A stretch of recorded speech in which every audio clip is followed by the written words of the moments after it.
Hello there guys, in this video I'm gonna show you how to mute a video before posting on WhatsApp status. Firstly guys, when you launch your application, you need to make sure that you're on your second selection on the status side.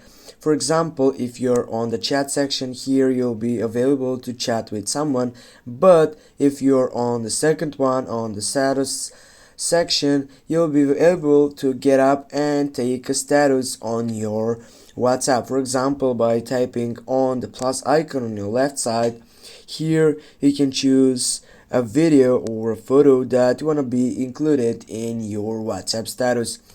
And now what I need to do, just simply on my left side, as you can see, I have an option for sound, and if I type on that, the sound has been getting off or the video has been muted.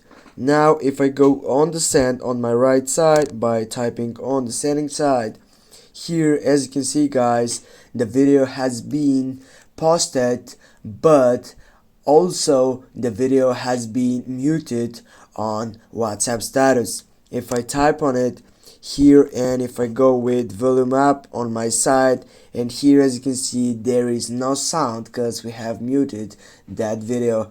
Thanks guys for watching. Don't forget to hit that like and share the video. See you soon guys.